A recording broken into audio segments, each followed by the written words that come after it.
Part 2, R795, recording to the cloud, week 12. We had a wonderful time with Susie Gronseth and Tiffany Roman from Kennesaw State and the University of Houston. Now I'll finish off tonight, week 12, with a few more of my writing tips. Last week, I talked about, let me hang on a second. Last week, I talked about 10 or 12 of my tips, if you remember them.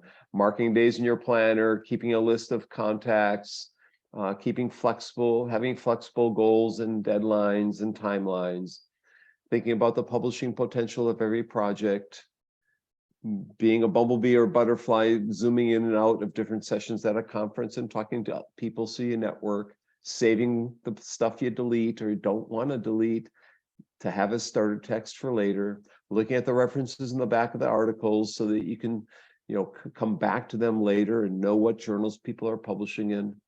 Avoid high quality journal fixations so you don't get overwhelmed. Becoming second or third author. Now, Susie mentioned this. So sometimes you don't need to be first author. You just take a more minor role in a project.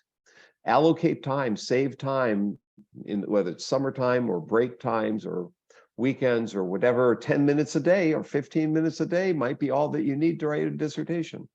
And then when you got it written, edit it. I mean, it's never 100% perfect when you get the first draft done, unless your name's Mozart. And even then, I'm sure they had to edit some of that. I'm born on Beethoven's birthday, and Beethoven edited a whole lot. So I was at this point last week. Little tips from the Chronicle of Higher Education. That basically saying that, again, writing doesn't come naturally, that we have to exercise our writing muscles and become better over time, just like shooting basketball hoops. If you shoot enough of them, you gradually get a little better and better. And if you swim every day, you should be improving your times. The same with writing. You need to have some goals, as Tiffany said, whether it's 1 page, 3 pages, 3 paragraphs, 3 sentences, whatever the goals might be. Give yourself the time to meet those writing goals. Maybe not look at them as deadlines, but looking at yourself, allocating time to yourself, in effect.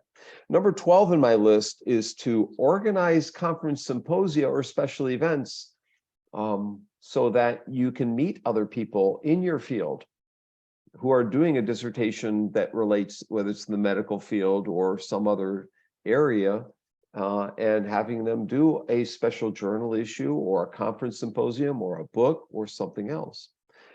I find that sponsoring people is one way to get writing done, by having people come visit and then getting them an office and having them write with me on different projects they're interested in. I try now to submit my articles for publication before the conference. It might be a conference paper, but I try to publish it if I can. But in those articles, I try to have at least one creative component, and that creativity could come in the name of the paper, in the name of the framework or the model. It could come in a unique table or image or figure. It could come just in a unique listing or summary. Something, to me, should be creative within every paper that you publish, something you should be proud of, or at least make an attempt to be creative and not just go through the whole humdrum of life. Here's a little cartoon here. Do you have an idea for your story yet? No, I'm waiting for inspiration.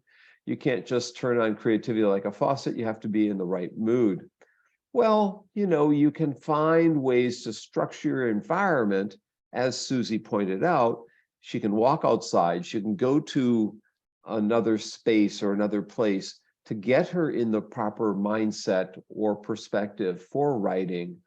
So think about so why don't we stop for a second, pause for a second in the chat window. Where is your ideal writing space? Or in a sentence, what is your ideal writing space? What would be your personal sandbox?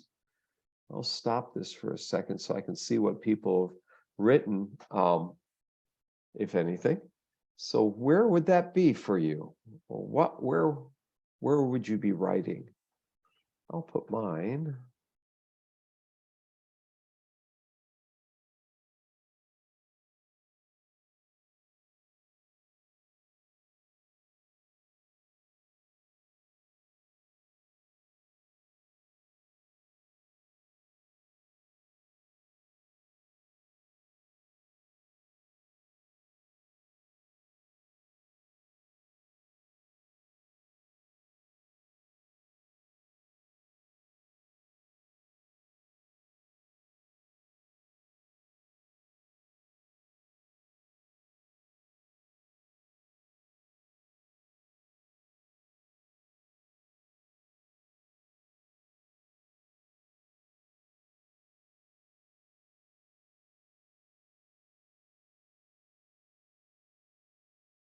Sumi can't find any place that's nice.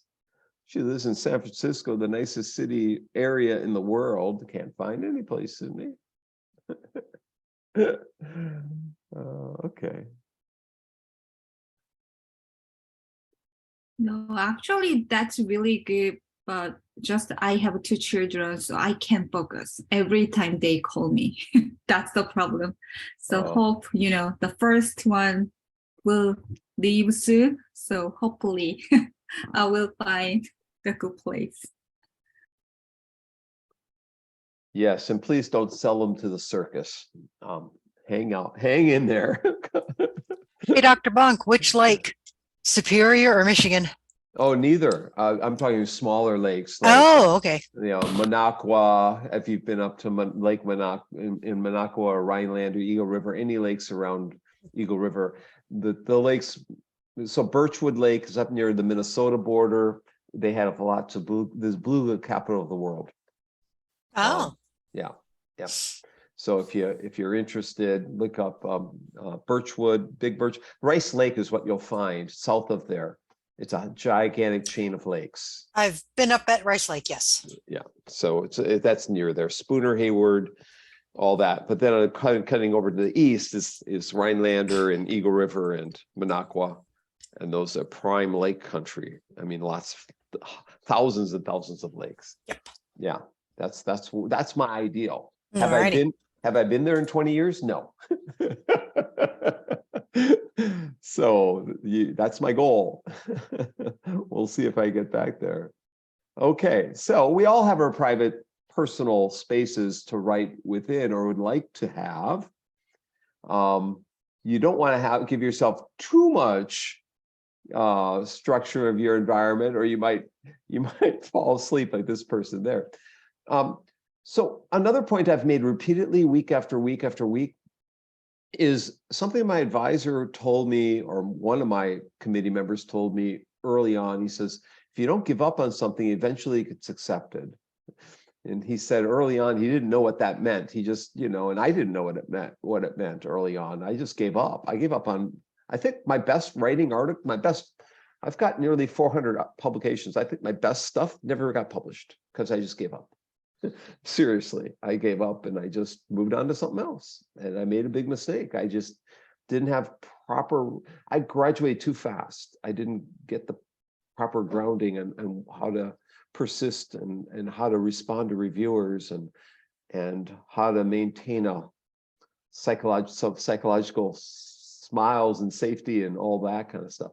Be polite and thankful to everybody all around you. Now, you can disagree. So today, this afternoon, I was disagreeing with a reviewer comment, wanting us to take out 2 or 3 or more citations of people who are famous in the field, who established the field. The reviewer said it's too old. Well, this is the stuff that the field was built upon. So I disagreed, but we still took it out to satisfy this reviewer. But I made my point still. And so you can be thankful and yet hold your ground at the same time. So, find that middle ground. Sabat, you've got a similar issue. Go ahead. Yeah, I'm myself dealing with revise and resubmits nowadays. And I find it quite difficult because just like what you said, I see that the general strategy the writers have is to agree with reviewers and do whatever they want to do. Yeah, I'm wondering how often you don't do something a reviewer. Is it something really, really you rarely to do and that you should do your best to do whatever they ask? Does that make sense, that question?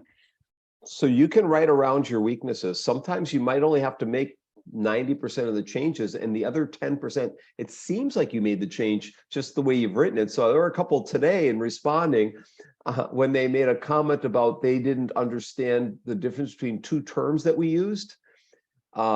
We had self-directed learning and self-directed online learning, and the reviewer didn't understand the difference between the two. And my response, and my co-author, the first author, said she thinks it's very clear, and I agree with my co-author. So what I wrote is, thank you for the comment. we've, as a result, we've totally read the manuscript a couple of times and rewritten it, which is true, but we might not have addressed her comment in rewriting it.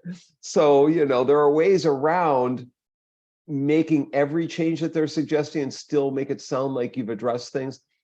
And if you say, thank you, we've done this thing, we've done this enough times that the last couple of comments on there, you might say, we agree with you, but if we added that, we'd be over the word limit. Oftentimes that's a good excuse, is the word limit that's a criterion. Or it extends this in a different direction, or we're going to use that in a follow-up paper. We agree with your point, and there's a secondary study, and that point will be made in a secondary study in the follow-up. So they'll be aware that you are knowledgeable of that issue that they're raising, and you acknowledge the reviewer that they raised a good issue. It just doesn't always have to be in that paper. There are other ways around it as well, but if you make your 2 columns, this is the point the reviewer made, and this is how he responded, and you have enough of those thank yous and I'm so glad you pointed that out, or that's a unique connection, or, you know, those kinds of things.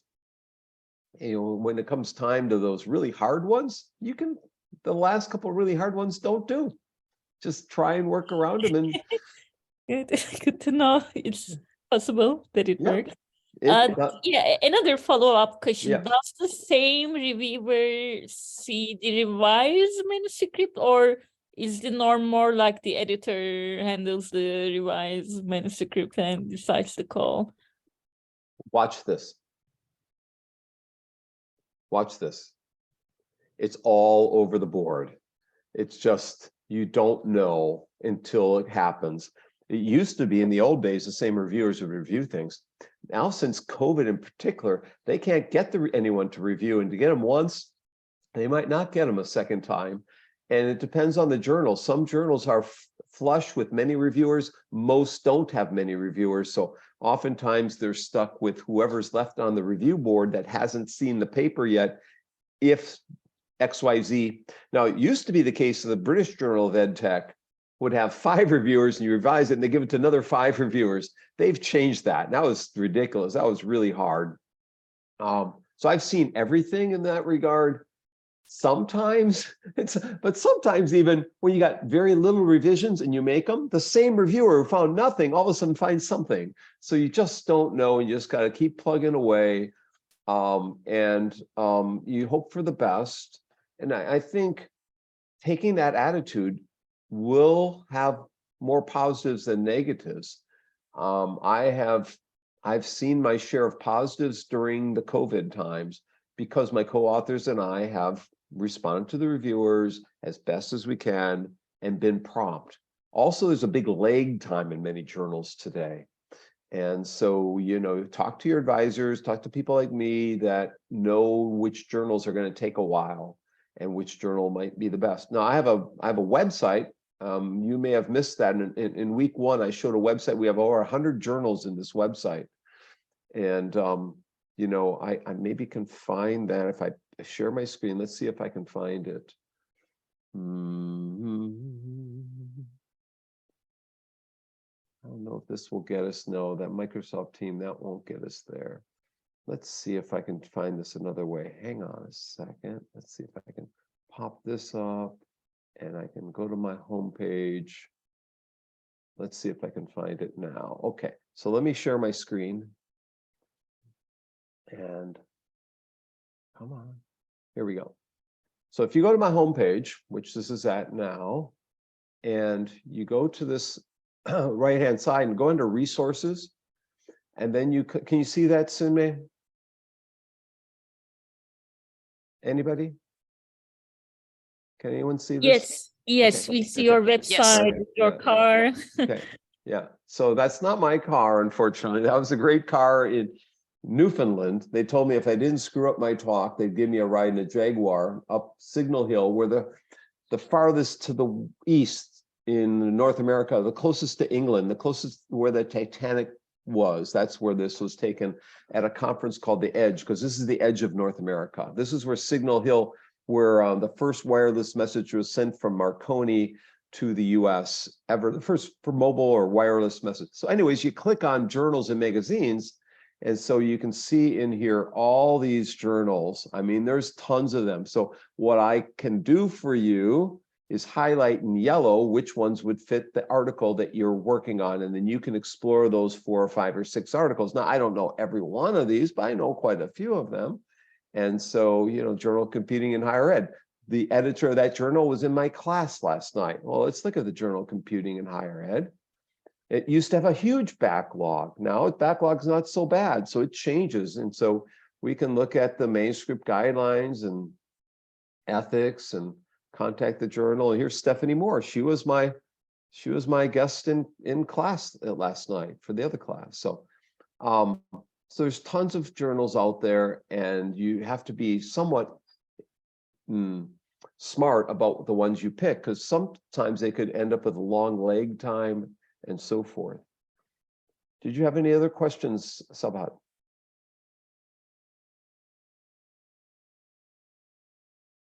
Anybody else? Yeah, Go sorry, ahead. it took me time to unmute myself. No, not at that moment. These are very helpful tips. Thank you. Yeah, so you address the reviewers as best you can, and you hope that they use the same ones, but they don't always. And now you also, sometimes if it sits for 6 months or 4 months, you do contact the editor and just ask what any updates, and then they might send a note to the reviewers asking for an update. I'd say probably at least half the publications I've had during COVID, I have contacted the editor at some point. And that has made a difference in getting it published. I hate to say it that way, but it's the truth. The editor doesn't always make the decision to accept or not. Well, they do, but the reviewers make that decision in part. But the editor will help streamline it. And when it's been sitting, so my 2 articles accepted with me in the past 2 weeks, those were submitted last December. This is November now. So it sounds great, but this was, so I had 11 papers submitted last December, and we've only heard from a few of them. So that's how long the review process is taking. 10, 11 months or whatever. So yeah. So let me go back to where we were. And so the thank yous are important. The sincerity is important. And then, tell them how you reviewed, tell them how you address the points. Recap is very important. And, don't make many typos and mistakes in that thank you note and the thank you letters. Be pretty clean there, if you can. Review it.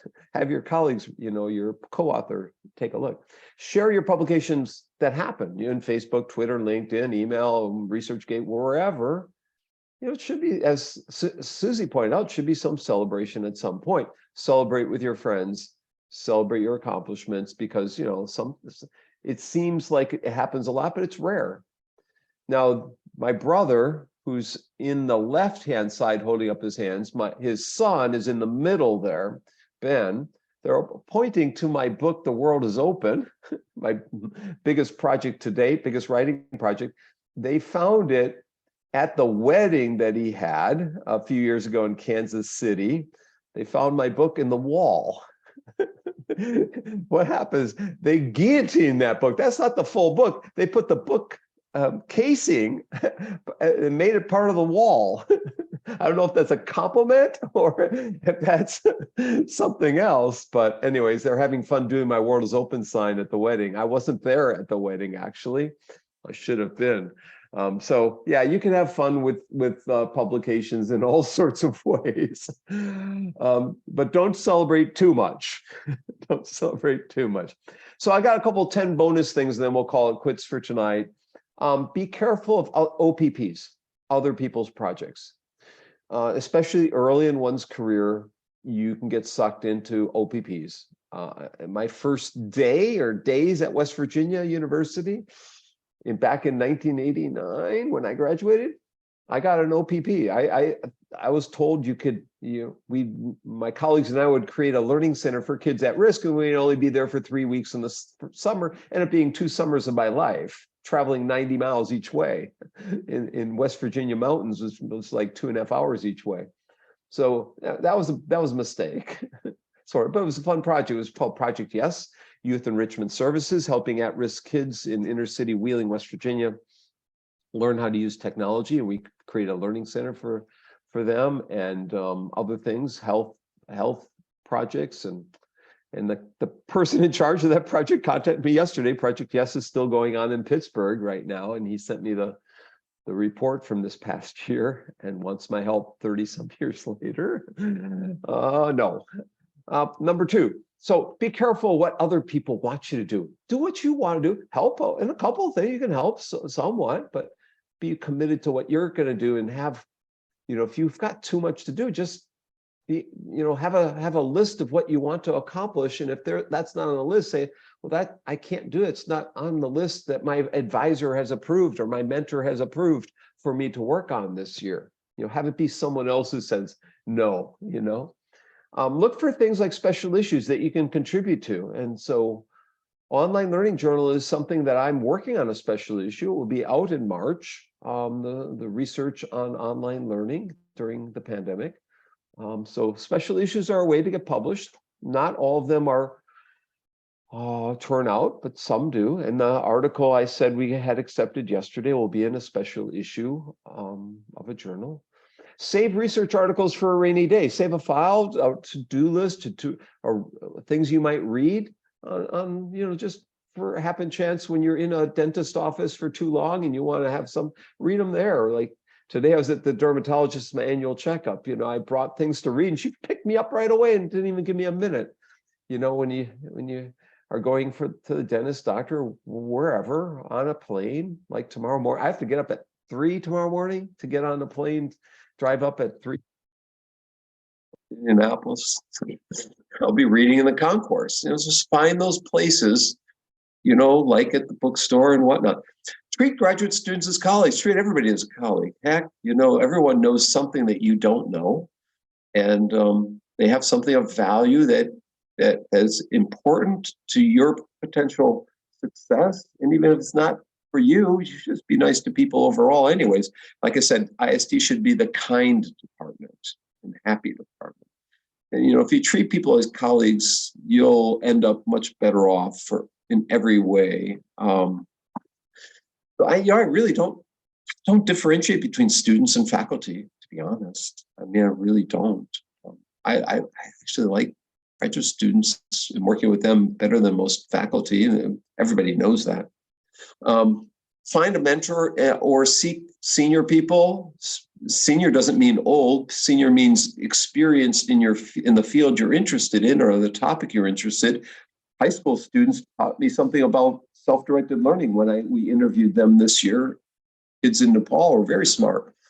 So find a mentor and ask them for advice and ideas. Form a writing group, which was basically Tiffany's point tonight, was form some kind of structure so that you reflect on your writing goals and you submit some things, some plans, some ideas, and you reflect on them, right? And some of you may have multiple writing groups, and others of you may have them one year and not the next year. You have to make your own decisions about that. I had a colleague in grad school who co-dissertated with me. We created a computer prompting system in writing and a keystroke mapping system. He actually designed that. I designed the writing model. Together, we worked at night and thought about different writing models that I came up with or thought about or read about. And he showed me different technology tools that we could be using to verify the model. So it was our writing. We wrote a book together like 20 years, 30 years later, finally. Sometimes it takes time for that. Write for the general public once in a while, right? Write blogs, write newsletters, articles, and whatnot. Those are the things you can share with your family, with your brothers, and with your sisters. Those are the things that often will have the biggest impact. Now, I've pointed out that the last few weeks I've had speeches that I've given to China for 2,200 people and to 7,500 people. You just don't know when those things are going to happen. Those are kind of cool. The same is true of your writing. You don't know when it's going to have a big hit and you're going to have a lot of citations of your work or people thanking you or whatever. Keep a notebook of what you're thinking about. I've got notes and slips in my pocket at all times. I'm just jotting things down on slips of paper. You might have a planner or some kind of mole. These mole planners Mole skin planners, I guess those are. Poor little moles. I saw a dermatologist today. She wanted to take care of my moles, but I didn't have any. Engage in free writing. Every once in a while, just do what ifs. Just write without thinking. Just turn your screen off and type. What's called wet inking or free writing. You never know where things might lead. And read. I mean, really, it's just what you read becomes what you write. And you read while you write, oftentimes, right? So those are 10 bonus things. I'm curious. I'm not going to have you go into partners, but I'm curious in the chat window, what's one writing issue or dilemma you're currently working on? We'll call it an end for tonight. And actually, I think maybe let's do a breakout. I'll go in one breakout group, and Sumi will go in the other one. I think I might try to just do that for a test trial. I'll do 2 groups, and I'll do manual assign, and I'll create. And to assign to group 1 with Ben and Megan and Rachel and me. And group 2 will be Sabahat and Sunmei and Yua. And I'm going to open those rooms. And we'll come back in a few minutes. Okay.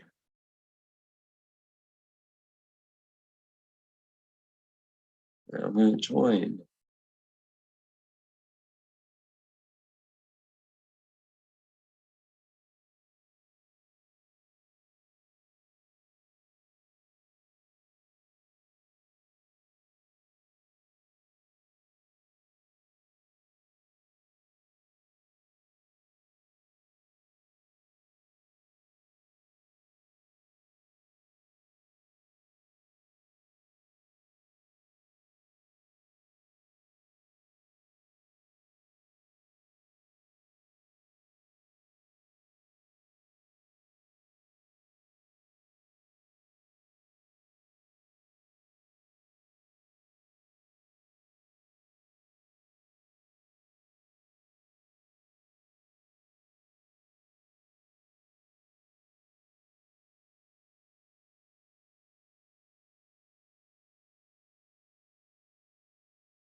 Oh, I was like, what happened?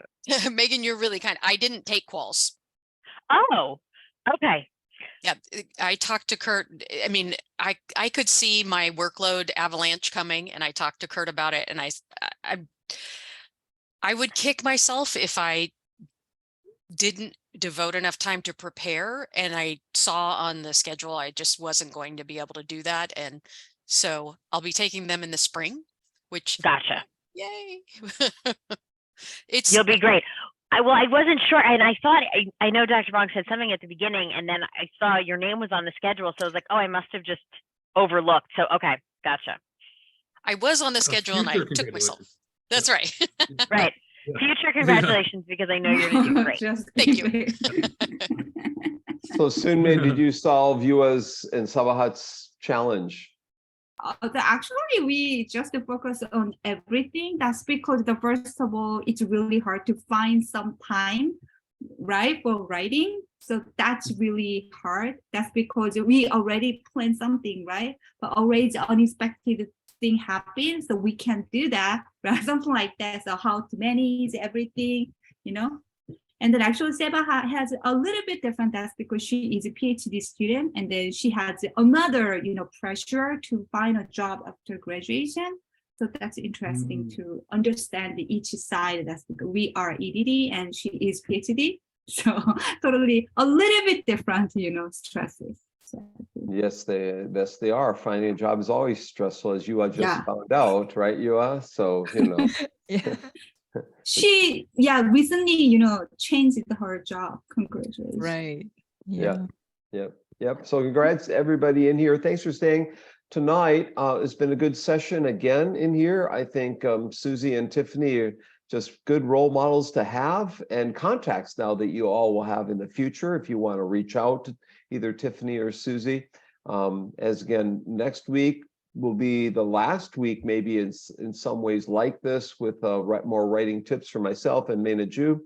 And then soon I will have to schedule one-to-one meetings with all of you for is that the week after, I guess, Thanksgiving, and then the week after that is sharing of final projects, something like that. And so next week is the week of what is that? The week of the 14th, and the week of the 21st is Thanksgiving break.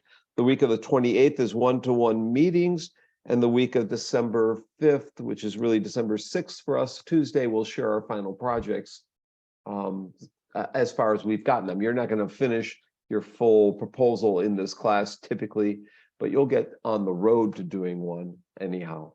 And I'll be reading and grading and stuff like that during Thanksgiving, hopefully, and have them all read by the time we get to December 5th, so you can get feedback on them. I hope. Okay, well, you all have a good night, and make sure to vote if you haven't voted. I guess maybe it's too late now, but I hope everyone had a chance to participate in the electoral process. Sunmi, are you a U.S. citizen? I'm not. Yeah, so Yua's not, Sabahat's probably not, and everyone else probably is, right, Sabahat? Yeah, I'm not, so I cannot vote. In your mind, you can vote. Again, everyone have a great week coming up and weekend. See you Thank later. you. Bye-bye.